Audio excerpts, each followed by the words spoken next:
Hola, bienvenidos y bienvenidas. Esta es la tercera parte de la sección de clasificación. Espero que sea la última también, porque vamos a concluir viendo regresión logística. Hasta ahora todos los métodos que hemos visto para clasificación son deterministas, lo que quiere decir que hasta ahora nos hemos enfocado en resolver el problema X, que es un feature o un input, ¿cierto? Que decimos que está en RM, o si es el feature en RD, y a eso le queremos asignar una clase que es un T, ¿cierto? Que está en 0, 1, por ejemplo, ¿ya? O también hemos visto menos 1 y 1. O en el caso general, clase C0 y clase C1 en el caso binario, o más clases en el caso multiclase. Los modelos que hemos utilizado, por ejemplo, cuando elegimos la codificación 0,1, ¿ya?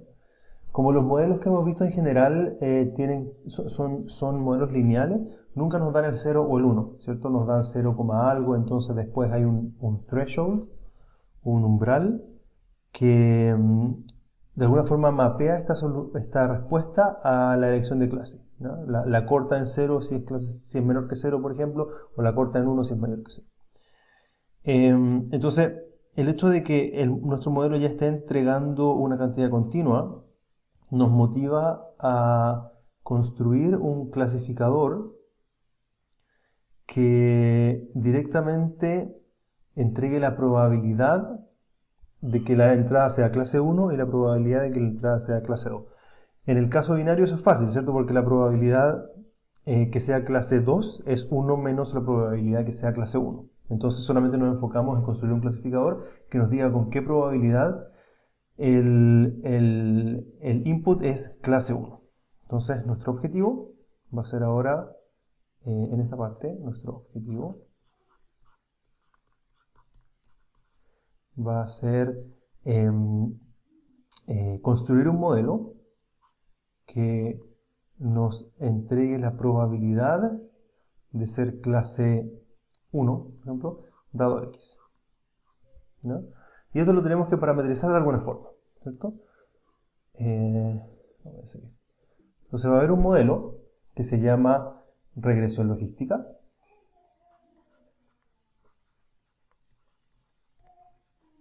Regresión logística. Que directamente construye un modelo de este tipo, ¿cierto? Y dice, la probabilidad de ser clase 1, dado X, va a ser igual a 1 partido por 1 más exponencial de menos W traspuesto X. ¿Ya? Estoy usando una función afín acá, ¿cierto? Una función afín, podría usar la función lineal, ¿cierto? Podría usar menos A traspuesto X menos B. Pero voy a usar la función afín porque sabemos que es más fácil trabajarla, ¿ya? Pero recuerden que este X podría ser el vector X extendido con 1 y esto sería lineal y no afín. Entonces, este va a ser nuestro modelo. Cada vez que nosotros tengamos un input, lo vamos a evaluar acá. Y si se dan cuenta, esto yo lo puedo graficar en R. ¿Ya? Lo puedo graficar en escalar. Lo puedo graficar así. Y si este es... bueno, lo que está haciendo en este caso es para los X tal que W traspuesto X es mayor que 0. Entonces, analicemos el caso donde W traspuesto X es 0. ¿Ya? Pongámonos en este caso. Recordemos que si yo tengo un offset, un B, simplemente tengo que analizar el caso en que W traspuesto X sea B, en cuyo caso todo el dibujo se corre un poquito. ¿Ya? Entonces, cuando esto es 0, E a la 0 es 1, esto queda un medio. ¿Ya? Voy a verificar acá, queda un medio. Voy a decir que este es 1, eso es un medio y eso es 0. En el caso en que W traspuesto X es extremadamente grande,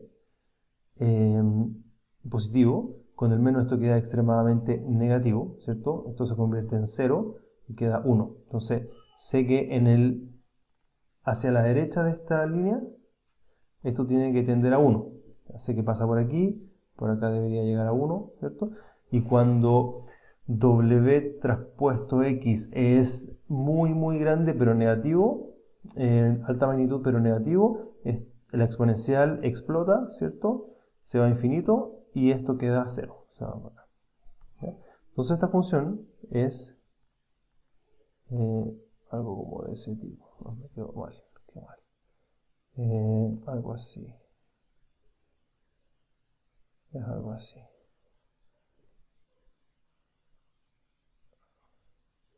Ya, por supuesto me quedó horrible, pero es más o menos de esa forma. Y lo que está haciendo es mapear toda esta recta, perdón, todo el espacio de entrada, mapearlo al intervalo 0, 1. Entonces, si estoy muy cerca de un lado, estoy cercano a 0, la probabilidad de ser clase 1 es 0. Y si estoy hacia el otro lado, la probabilidad de ser clase 1 es 1. Y lo interesante es cuando estoy en el medio, ¿cierto? Básicamente, si estoy a la derecha de esto, ya tengo probabilidad mayor que un medio de ser clase 1. Entonces, este es un modelo probabilístico para la clasificación que es realista, ¿cierto? Porque cuando observemos, va a ser muy difícil, a menos que usemos el perceptrón, de obtener un método determinístico que nos diga, bueno, este es el input y la clase es 1, ¿cierto? Sino que siempre va a estar cercano a 1. Entonces, como tenemos un modelo que nos está dando rangos entre 0 y 1, podemos interpretarlo como la probabilidad de ser clase 1. Ahora, los más escépticos dirán, ¿por qué esta probabilidad tiene sentido? ¿Por qué esta prob tiene sentido? ¿Cierto? ¿Por qué yo estoy eligiendo esta forma? Bueno, esto se llama la función sigmoide y se denota así. Lo he traspuesto X, ¿no? La función 1 partido por 1 más exponencial de menos algo, sigma de algo, se llama función logística o sigmoide, ¿cierto? Función logística, y por eso esto se llama regresión logística. Pero yo aquí pude haber usado otra función, ¿cierto? Puede haber usado una función que, por ejemplo, aquí tengo el menos 1, aquí tengo el 1, una función que es 0, después lineal, acá, o sea, 0 hasta acá, después es lineal y después es 1. No puedo haber usado esa. Y un montón de otras, ¿cierto? Puedo usar una tangente hiperbólica, que también parte así creo que otra tangente hiperbólica. ¿Por qué estoy usando esta? ¿Ya? Hay un supuesto fuerte detrás y quiero que esta pregunta, quede un poco en el subconsciente, aunque la vamos a resolver después. ¿Ya? Quiero que analicemos un poco el modelo de regresión logística. Entonces, ¿cómo entrenamos?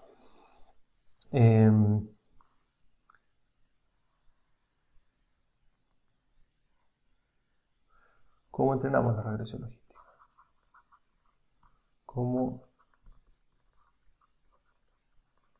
¿Cómo entrenamos log-reg? Por supuesto, tenemos un conjunto de datos que vamos a llamar como siempre xi, ti y 1n, donde los ti sabemos que son 0 y 1. ¿Ya? Y entonces, ¿qué queremos? Este es un problema de regresión, entonces la verosimilitud de mi teta, que es W en este caso, va a ser igual a la probabilidad de ver T1 hasta Tn cuando yo tengo los inputs X1 hasta Xn y mi parámetro W, ¿cierto? Y esto va a ser igual, recordemos que el modelo es independiente, entonces esto es igual a P Ti dado Xi y mi parámetro W, ¿cierto? De I con I1 hasta N. Y esto, creo que lo vimos la clase pasada, ¿o no? No sé. No lo vi. Esto es igual a, si yo denoto, a ver, lo voy a denotar, voy a escribir primero. Esto, sigma I, Ti, por 1 menos sigma i, 1 menos ti. ¿Ya? No vale. Me faltó la sumatoria, la pitatoria. Entonces, rápidamente, esto es la pitatoria, u n sigma i ti, 1 menos sigma i, 1 menos ti. ¿Y qué significa esto? Recordemos que, bueno, es algo importante definir sigma i. Sigma i es simplemente sigma de w transpuesto xi. Así lo voy a llamar. Que es igual a 1 partido por 1 más exponencial de menos w transpuesto xi. ¿Ya? Entonces, recordemos que en la regresión logística, esta cantidad que está acá, que es mi sigma i, sigma x en este caso, es modelar la probabilidad de ser clase 1. Entonces, si mi verosimilitud es la probabilidad de que x me dé la clase t, bueno, si t es 1, entonces esto tiene que ser sigma i, y si t es 0, entonces soy clase 0, esto desaparece y me queda 1 menos sigma i. Entonces, si la clase es 1, el único término que permanece es este, que es mi modelo para la clase 1, y si t es 0, el modelo que sobrevive es este, que es 1 menos la probabilidad de ser clase 1, o sea, probabilidad de ser clase 0. ¿Ya? Por supuesto, consideramos la log verosimilitud, como siempre, LW igual log de L, y eso es igual a, tengo mi torpeo acá, esto es igual a la suma de ti log de sigma i menos 1 menos ti log 1 menos sigma i. Bueno, una razón, no es la respuesta a esta pregunta, pero una razón por la que usamos sigma i es porque tiene propiedades súper buenas, se las voy a mostrar después, de su derivada y distintas propiedades que ayudan a que esto sea bien fácil. Entonces, no tiene sentido buscar gradiente de L igual 0, ¿cierto? Porque esto no tiene solución explícita como en el caso de lineal, sino que vamos a ocupar método del gradiente. ¿Ya? Eso vamos a una siguiente slide.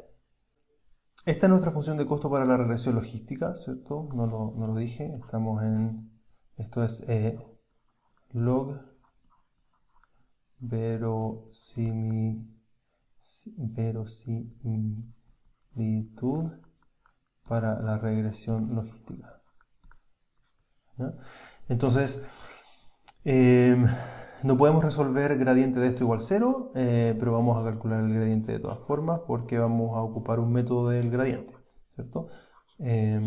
Gradiente de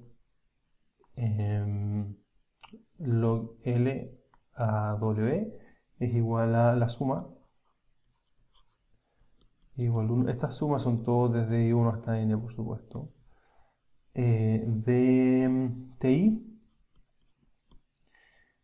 menos sigma I por XY, ¿cierto? Sí, por XY. Ya. Entonces, este es el gradiente y estoy asumiendo varias cosas de optimización, pero voy a tomarme un minuto para explicar un poco por si alguien está medio oxidado. Lo que estamos haciendo es lo siguiente, ¿ya? Queremos minimizar esta función. Lo voy a hacer acá mejor para que... Queremos...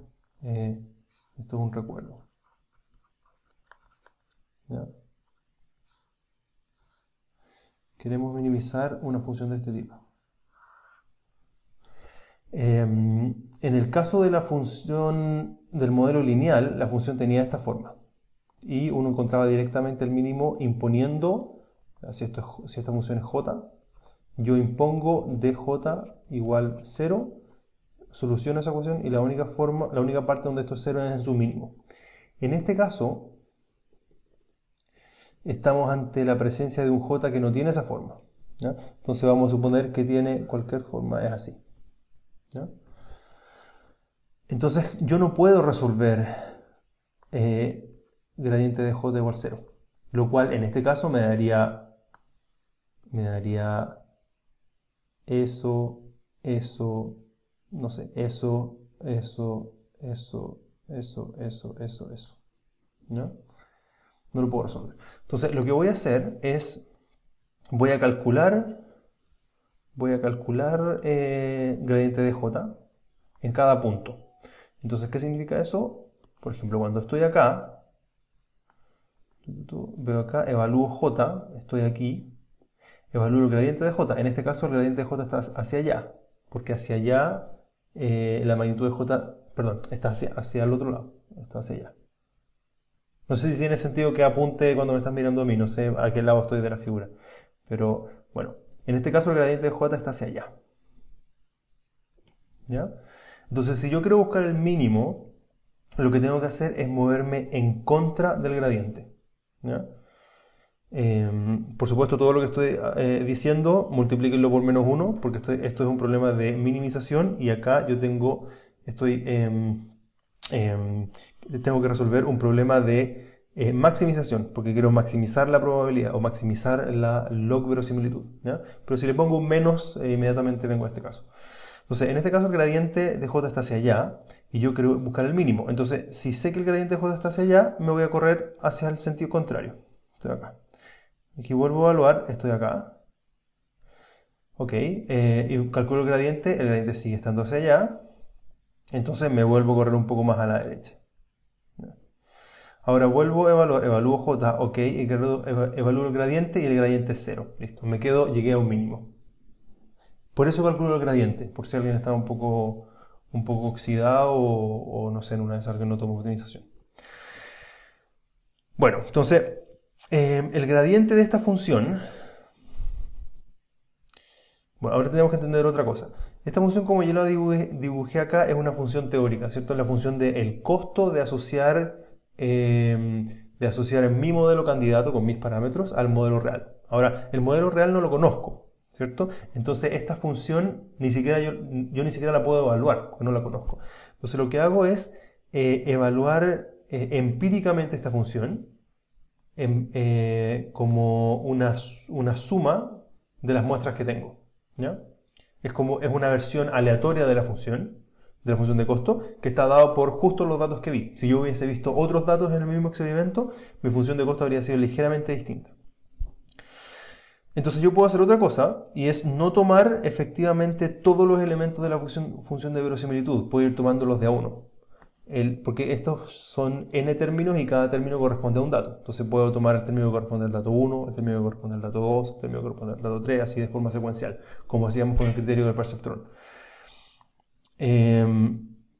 Y de esa forma, cada término va a ser una representación muy ruidosa de este funcional, que yo le voy a calcular la derivada, por supuesto, y voy a avanzar en función de la derivada. Va a ser muy ruidoso. Pero la gracia de eso es que todo este ruido se debería cancelar y yo debería llegar al buen mínimo. Y intuitivamente lo que debería pasar es que este mínimo debería perturbarse en varias partes y también todos los mínimos, pero el mínimo global debería en promedio siempre estar acá. Entonces eso me permite saltar esto y caer hacia acá. Entonces vamos a hacer una regla de ajuste para mi parámetro, que en este caso se llama W. WT más 1, voy a decir que es igual a mi W anterior, los W son esto acá. Partí acá, ese era mi W0, mi W1 era este, mi W2 era este, así. Me voy moviendo, ¿cierto? Y esto lo voy a modificar en la función, en la misma dirección del gradiente, ¿cierto? Entonces voy a poner un mu por ti menos sigma i xi. ¿Ya? ¿Quedó en la dirección correcta o no? Sí, quedó en la dirección correcta. Ya. Ahora, si se fijan, no puse la sumatoria. No puse la sumatoria porque cada vez que yo modifique mi parámetro, lo voy a modificar solo con un término de esta expresión, no con todos juntos, ¿ya? Porque todo junto va a ser esto es muy importante en redes neuronales, y es que la función de costo es muy ruidosa. Entonces, cualquier realización de datos que yo tome me va a proporcionar una función de costo que tiene estos valles y me voy a quedar atrapado en los valles. Entonces yo quiero usar perturbaciones de la función de costo y eso lo voy a lograr con subconjuntos de mis datos cada tiempo, ¿ya? Y el subconjunto más simple es tomar uno cada vez. Y este concepto se llama Stochastic Gradient Descent. Stochastic Gradient Descent. ¿Ya? SGD. Desciente del gradiente estocástico, le podemos decir también. Ya. Entonces, hay dos observaciones importantes que tenemos que hacer en este caso. La primera observación es que veamos la forma que tiene esto. Cada punto que está mal clasificado, bueno, vamos a ver que en este modelo están todos los puntos mal clasificados, pero si este es el costo, ¿ya? Esta es la derivada del costo, fíjense que cada vez que yo modifico mi parámetro, igual que en el caso del perceptrón, lo estoy modificando por la diferencia de los targets, ¿ya? O sea, mi clase esperada, mi probabilidad de clase esperada y la clase, y el X. En el caso del perceptrón usamos phi por X, ¿ya? Entonces le estoy agregando al W una componente en el X para rotarla para que incluya al X. Entonces, estos son mis X rojos y estos son mis X verdes, ¿cierto? Entonces tengo un X verde mal clasificado y esto lo tengo acá. Entonces lo que hago es tomo este punto y lo agrego al W para rotar la barra de decisión allá y ahora me queda así. ¿Ya? Eso es lo que está pasando acá, exactamente lo mismo que el criterio del perceptrón. Entonces podemos poner en línea con el perceptrón. Pero una versión continua, ¿cierto? No es como solamente tomo los puntos mal clasificados, los tomo todos. Con el perceptrón. Ahora, recordemos que el perceptrón tenía un criterio de parada, ¿cierto? Voy buscando todos los puntos mal clasificados, los voy agregando y así voy modificando mi hiperplano de decisión. Y llega un momento en que si las clases son linealmente separables, no me queda ningún punto en el conjunto de puntos mal clasificados y el criterio del perceptrón para. En este caso, yo voy tomando muestras cada vez más, voy tomando una muestra, dos muestras, tres muestras, y resulta que siempre, aunque todas las muestras estén bien clasificadas como en este caso, siempre esta diferencia va a ser no nula, porque esta cantidad tiende a 1 cuando x está hacia el infinito para allá, y tiende a 0 cuando x está hacia el infinito para allá, ¿cierto? Entonces esto siempre va a aportar un término al W, ¿ya? Y recuerden que yo les dije que el W se veía como una cosa así, ¿cierto? Donde ahí está en medio. Esto converge a 1, para allá converge a 0. Y esta pendiente es como la magnitud de W. Entonces, si yo voy agregando más y más y más y más elementos al W, esto se va poniendo cada vez más. Supongamos que los puntos rojos están ahí y los verdes están acá, ¿cierto? Esto es el mismo dibujo que tengo acá, pero es como un corte así, como colapsado en una dimensión. Entonces, lo que está pasando acá es que si yo sé que todos estos puntos tienen t igual 1 y todos estos puntos tienen t igual 0, entonces no le quiero asignar una probabilidad 99% de ser clase 0, ¿cierto? O a este no le quiero dar una probabilidad 99,99% de ser clase 1. Le quiero dar una probabilidad 1 de ser clase 1, ¿ya? Porque si yo le doy si esta muestra es clase 1 y yo le doy una probabilidad más alta de ser clase 1, entonces mi verosimilitud va a ser más alta todavía y el modelo se puede seguir entrenando.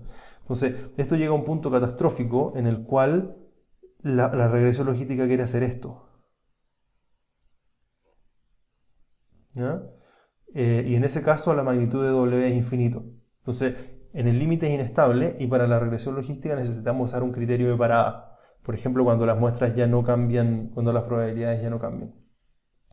Entonces no sé cómo podemos decir esto. Explota, ¿ya? Entonces ahora vamos a responder la pregunta de por qué usamos este modelo, ¿cierto? ¿Por qué? ¿De dónde viene? ¿De qué supuestos viene? Para eso otra slide. Bueno, los modelos que hemos visto hasta ahora, incluido el de regresión logística, parametrizan directamente, a ver, clasificación.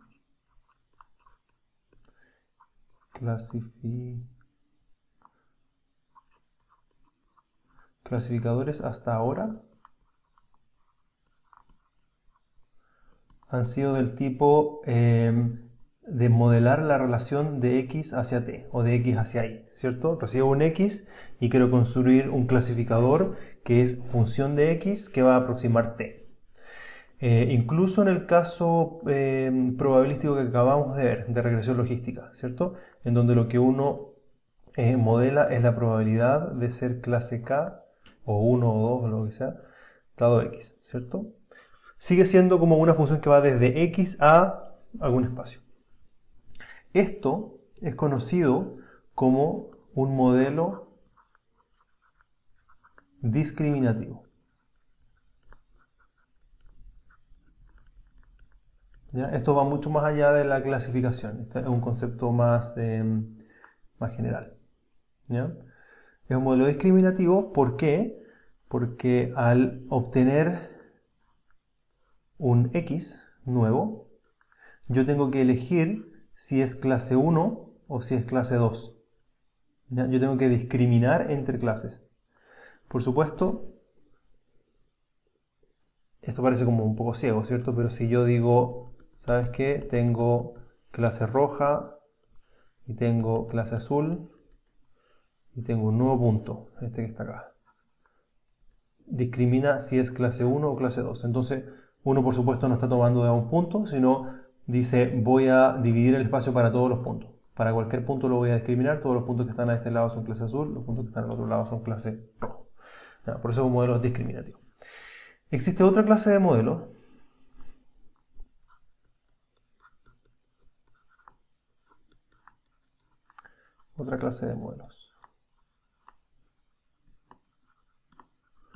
que es el modelo generativo, en donde uno no construye directamente una aproximación a lo que está buscando, sino se da una vuelta un poco más larga, pero llega a algo más rico, ¿cierto? Más completo.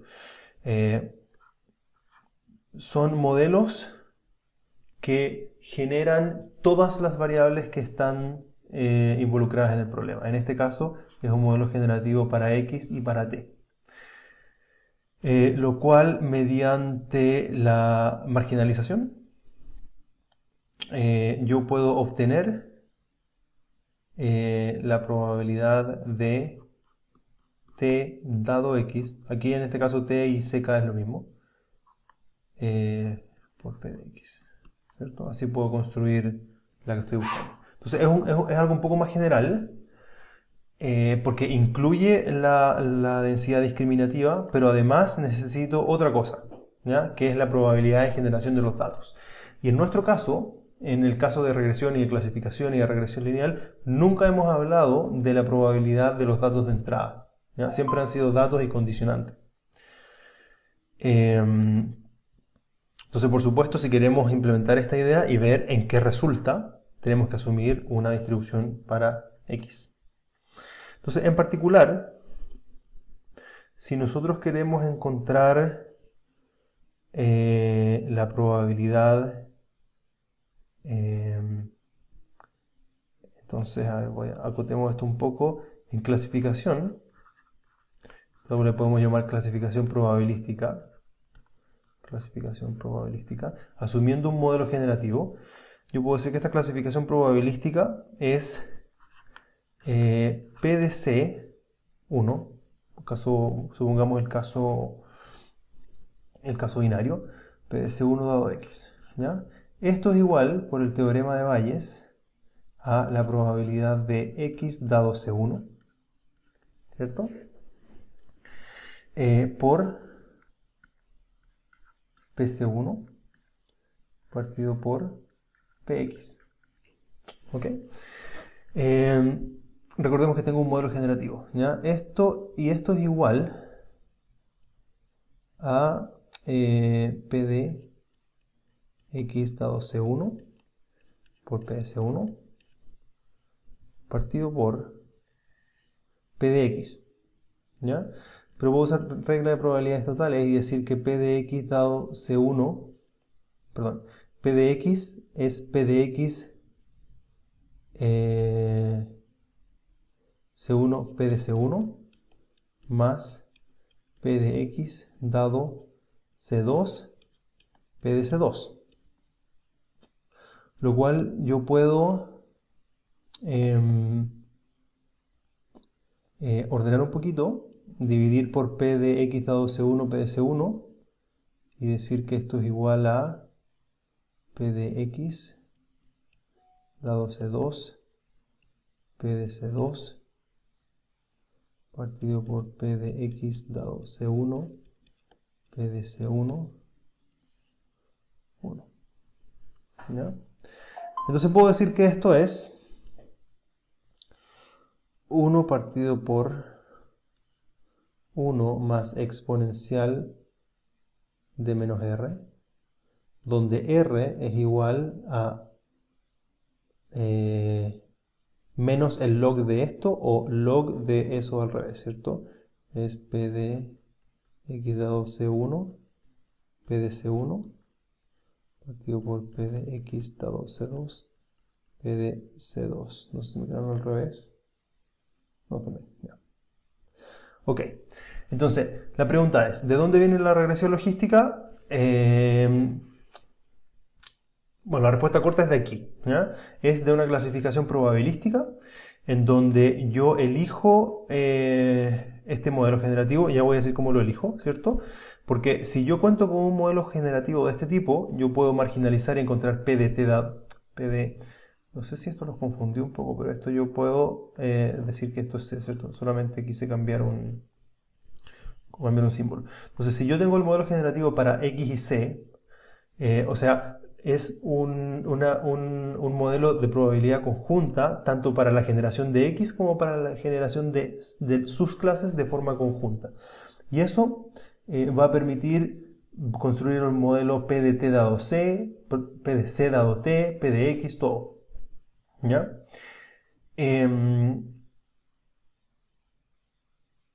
Y por supuesto aquí, me equivoqué, esto va aquí, ese se va ahí.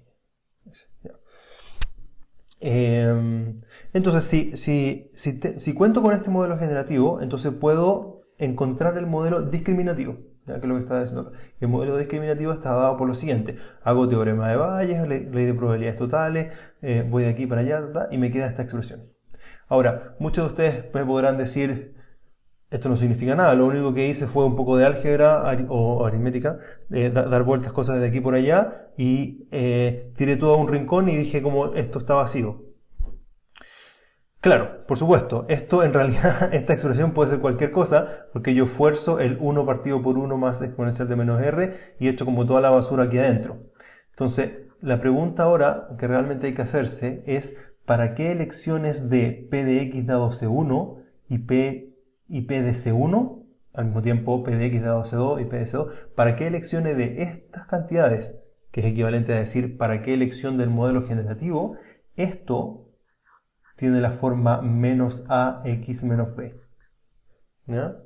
Para recuperar la regresión logística que tiene el argumento lineal. Entonces, vamos a ver esa pregunta ahora. Pero antes de eso, les quiero dar un poquito más de notación. ¿Ya? Recordemos que, entonces, para el caso binario,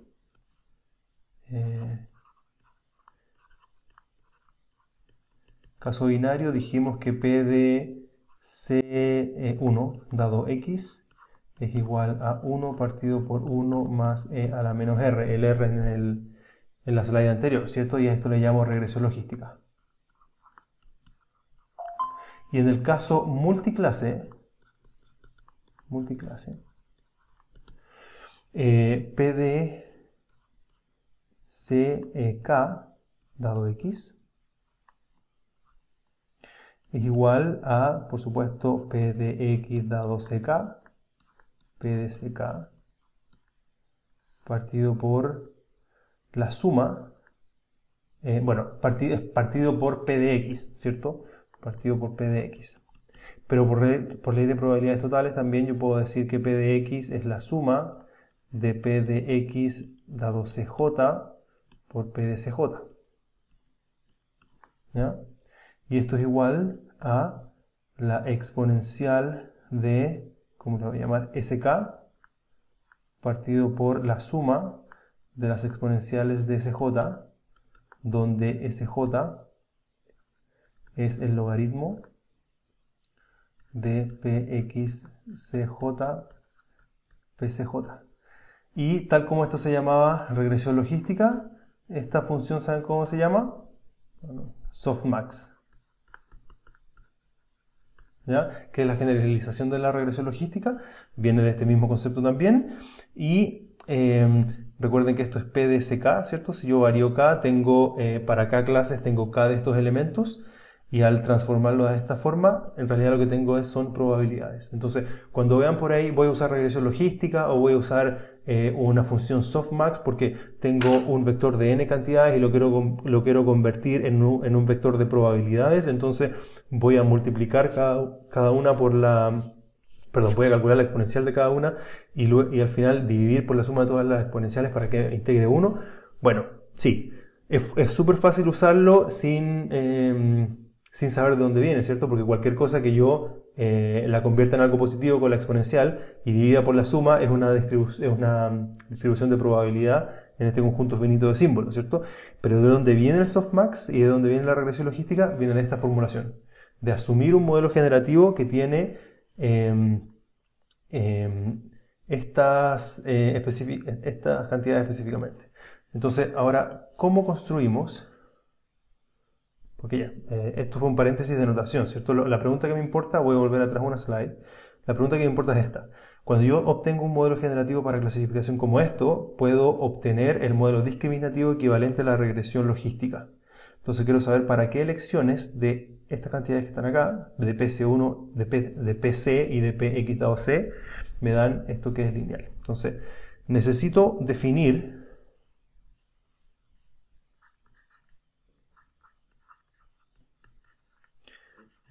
dos elementos del modelo, dos elementos P de X dado T, perdón, P de X y C.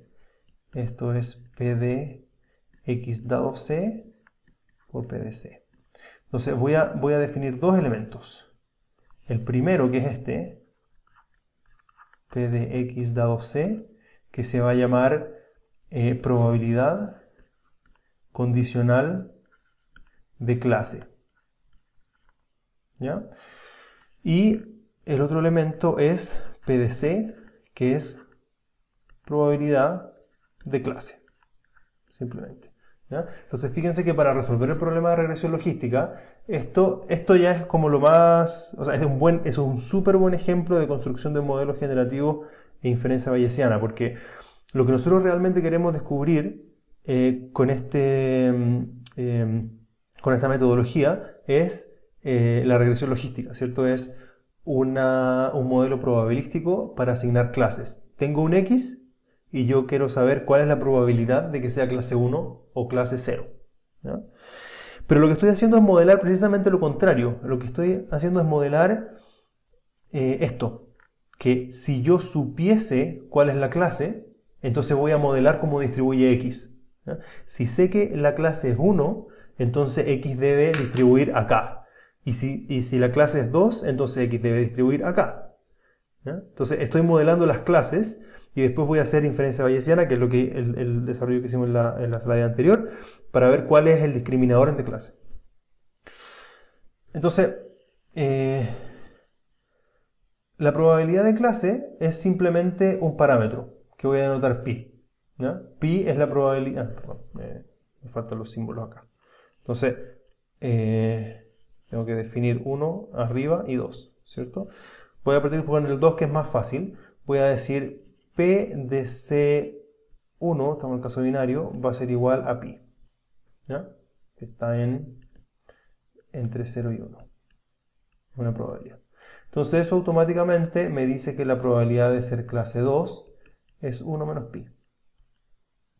¿Ya? Pi aquí, pi es un parámetro, ¿ya? No es 3,14. Entonces lo que nos queda construir es la probabilidad la probabilidad condicional de clase. O sea, dado que yo sé que soy clase 1, ¿cómo distribuyo? ¿Y cómo creen que lo voy a construir? Les doy un segundo para que piensen. Ya, voy a elegir una distribución gaussiana que va a tener su argumento, por supuesto, en x y va a tener una media m1 y una varianza sigma. ¿Ya? Y por supuesto la p de x dado c2 va a ser igual a una normal, está soportada en x y tiene una media mu2 y la misma varianza. ¿Ya? Entonces, ¿cómo se ve esto? Dibujemos.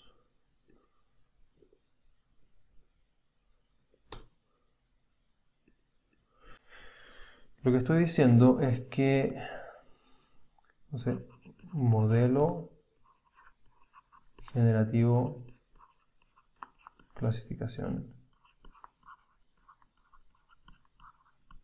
gaussiana. Entonces, tengo mi espacio, voy a decir clase 1 tiene mu1 y es una gaussiana de esa forma.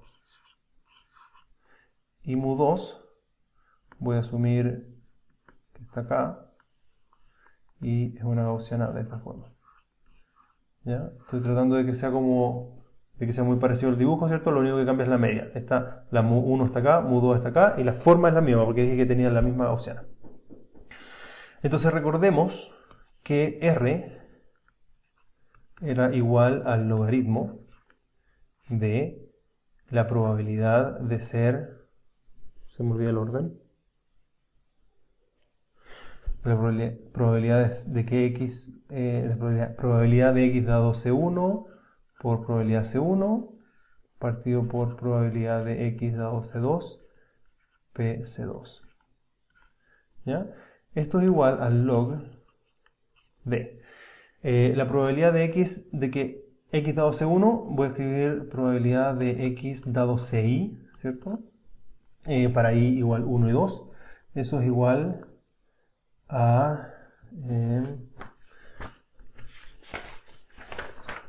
eso es igual a 1 partido por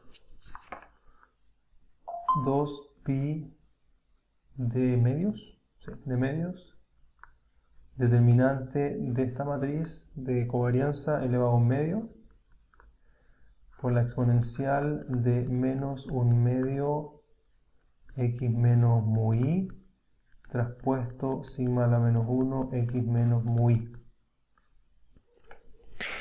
Entonces voy primero a atacar este término que está acá, eso que está ahí, eso, ¿no? Entonces esto es igual a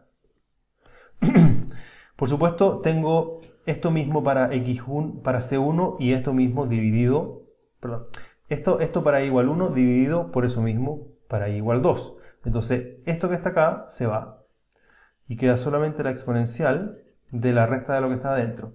Queda menos un medio x menos mu 1 traspuesto sigma a la menos 1 x menos mu 1 menos, o más en este caso, un medio x menos mu 2 traspuesto sigma a la menos 1 x menos mu 2.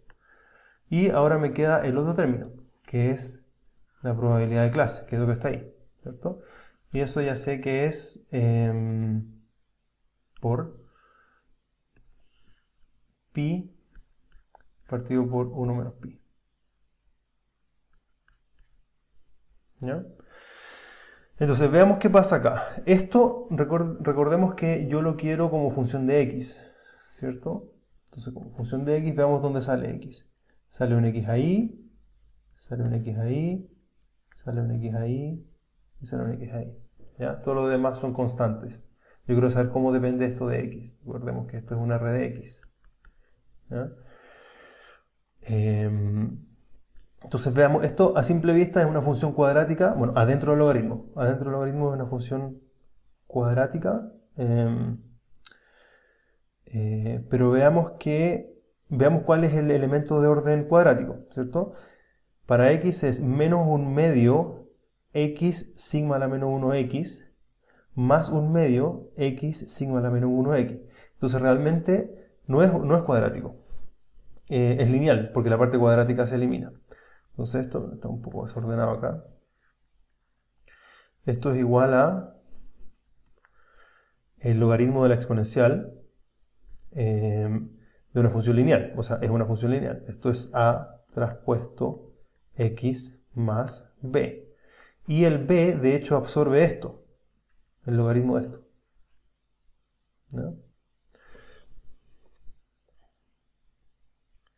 Entonces lo que... ¿qué pasó?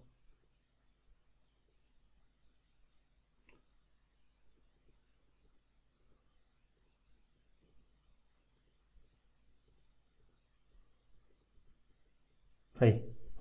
No sé qué pasó. Ya. Entonces, lo que me importa realmente es el R, ¿cierto? ¿Qué es el R? Lo voy a escribir acá. Entonces, todo esto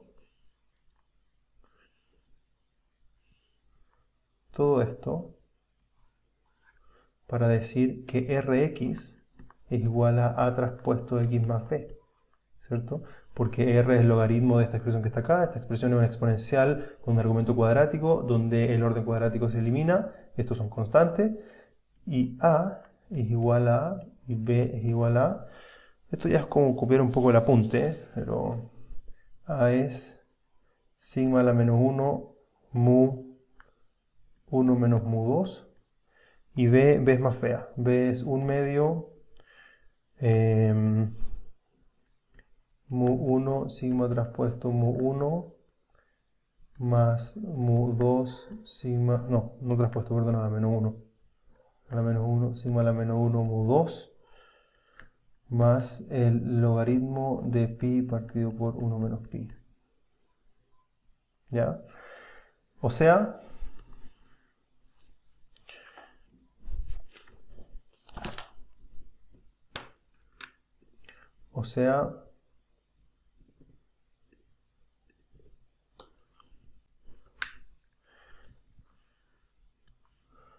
si elijo,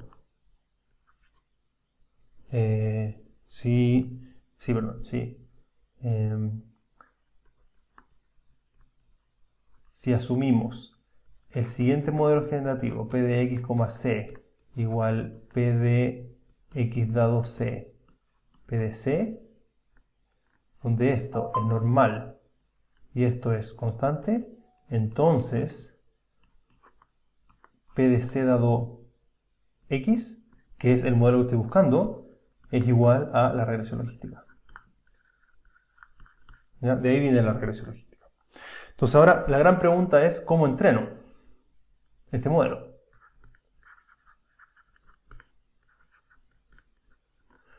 Bueno, entrenar requiere encontrar pi, requiere encontrar mu 1, mu 2, sigma, ¿cierto?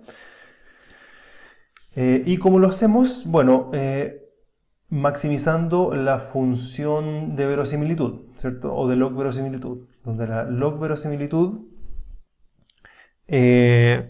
por supuesto, está dada por lo mismo que antes. Ahora es un poquito distinto porque recordemos que el modelo es, antes teníamos esto, P de t dado x, porque ese era nuestro modelo. Ahora el modelo es un poquito distinto.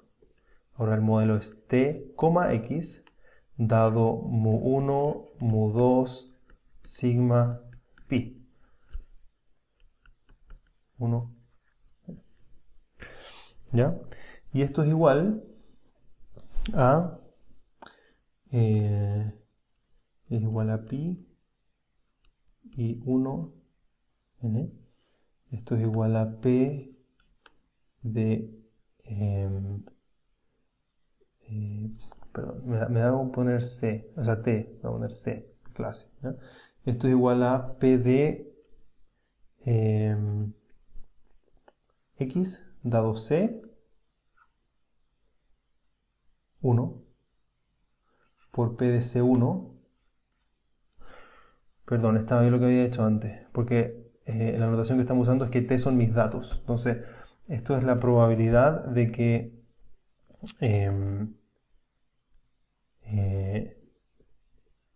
esto es pi por la normal de, esto es xi, o sea, ti por la normal de xi evaluado en mu i, sigma. Esto si estoy en clase 1 por 1 menos pi por la normal de xi evaluado en mu 2 sigma. Si es que estoy en clase 2 o en clase 0. ¿No? Y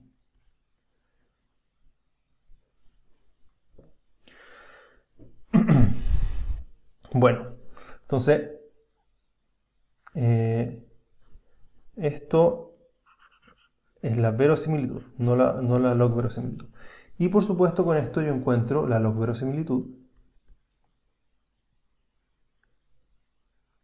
Perdón. Encuentro L igual log L. ¿Ya? Que por supuesto me convierte la pitatoria en una suma, me convierte esa exponencial baja y queda multiplicando, separa esa multiplicación en suma y queda una expresión más manejable. Ya se las pongo en la siguiente slide. Bueno, entonces se convierte un poco tediosa el cálculo de los parámetros óptimos. Lo pueden ver en el apunte, lo dejé bien ordenado y bien claro para que puedan revisarlo punto a punto. Pero lo que les quiero decir simplemente es que mediante la maximización de la log verosimilitud, ¿cierto? En donde en el caso de esto significa modelo generativo, necesito encontrar, recordemos, mu1, mu2, pi, sigma. ¿Ya? Entonces, a diferencia de la regresión logística, que es un modelo restringido, donde encuentro menos parámetros, aquí el modelo está sobreparametrizado. Estoy construyendo, estoy utilizando parámetros y estoy dándole características al modelo que no voy a usar, ¿ya? Pero que no voy a usar para el caso de clasificación, ¿cierto? Si yo quiero modelar la forma de las clases, por supuesto que sirve. Pero paso por un proceso que es un poco más engorroso, pero encuentro los parámetros de forma exacta, no necesito usar gradiente descendente. Y en este caso, para pi, obtengo que el óptimo es pi igual n1 partido por n1 más n2, en donde n1 es la cantidad de elementos de la clase 1 y n2 es la cantidad de elementos de la clase 2. Entonces, la probabilidad marginal de que un elemento sea clase 1, sin verlo, o sea, sin analizar el x, como que yo les diga, aquí tiene un elemento nuevo, no pueden ver qué x tiene, a qué clase creen que corresponde. Bueno, con probabilidad pi corresponde a clase 1, es la probabilidad a priori de ser clase 1. Y por supuesto, una vez que uno entrena el modelo, esa probabilidad es simplemente casos favorables partido por casos totales. Luego, en las medias, mu1, que es lo mismo va a hacer para mu2, ¿cierto? Cambiando el índice, va a ser, ¿qué es lo que creen que va a hacer? Les doy un segundo. Bueno, va a ser el estimador de máxima verosimilitud, va a ser 1 partido por n1, la suma de todos los xy. O sea, es el promedio de la clase 1, de todos los elementos de la clase 1, por supuesto, ¿no? Si yo tengo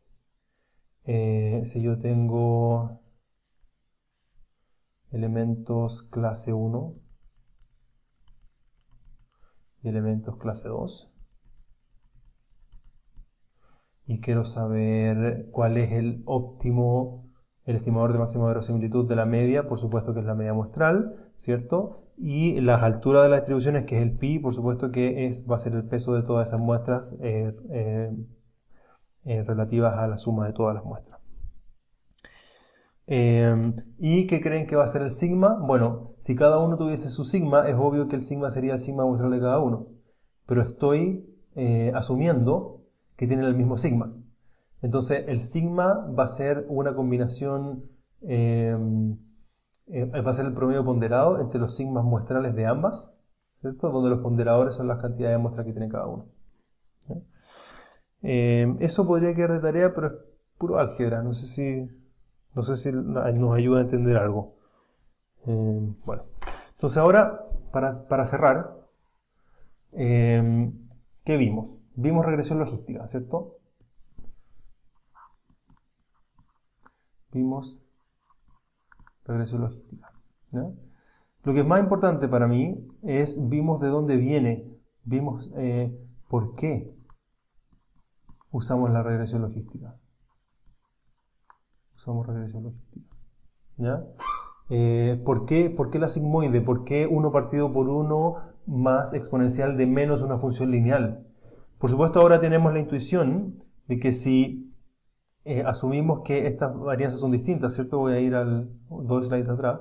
Aquí asumimos que teníamos la misma varianza, ¿cierto? Esto que era sigma, eso era sigma. Pero si son distintas, entonces en este término que está acá, aparece cuadrático, ¿ya? Va a aparecer un elemento cuadrático. Entonces R va a ser B más A traspuesto X más X traspuesto lambda X, que va a ser el término cuadrático. Entonces, como va a ser cuadrático, la zona de decisión va a ser una parábola, ¿ya? Y en vez de que la decisión sea eso, la decisión va a ser esto, ¿ya? Esa es la intuición que uno no la gana de ocupar la regresión logística, la gana de entender de dónde viene la regresión logística. Y si yo considero probabilidad condicionales de clase, que son las probabilidades que modelan cada uno de las clases, que son distintas, bueno, el borde va a distintas zonas de decisión, ¿no? ¿Por qué usamos regresión logística? ¿De dónde viene la función sigmoide? O softmax, ¿ya?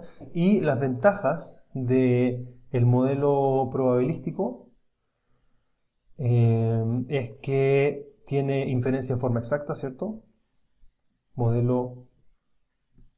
modelo generativo tiene inferencia exacta, pero el problema es que necesito encontrar pi, que es un parámetro, mu1, que son m parámetros, mu2, que son m parámetros, y sigma, que son m cuadrado, pero si yo lo parametrizo bien, son m por m más 1 medios, ¿cierto? Entonces tengo m por m más 1 medio, m por m más 3 medios, tengo 1 más m por m más 5 medio parámetro en el modelo generativo. En cambio, si uso la regresión logística, tengo que encontrar, voy a ir a la primera slide, tengo que encontrar solamente el vector contra quien hace el producto punto, ¿cierto? Si ocupo la regresión logística, tengo solamente el A traspuesto X más B. Este tiene m elementos y este tiene 1. Entonces tengo m más 1 parámetros. Pero por otro lado, esto no tiene solución exacta, así que tengo que encontrar el gradiente descendente. Entonces cada uno tiene sus ventajas y sus desventajas, pero para mí lo más importante es que se entienda de dónde viene la regresión logística y que no se use porque todo el mundo la usa.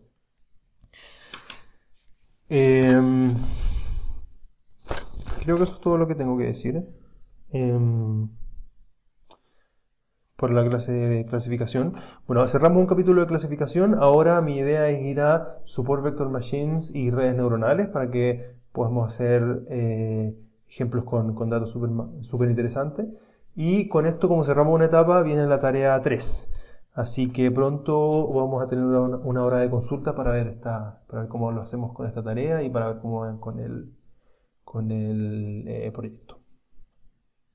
Hasta pronto.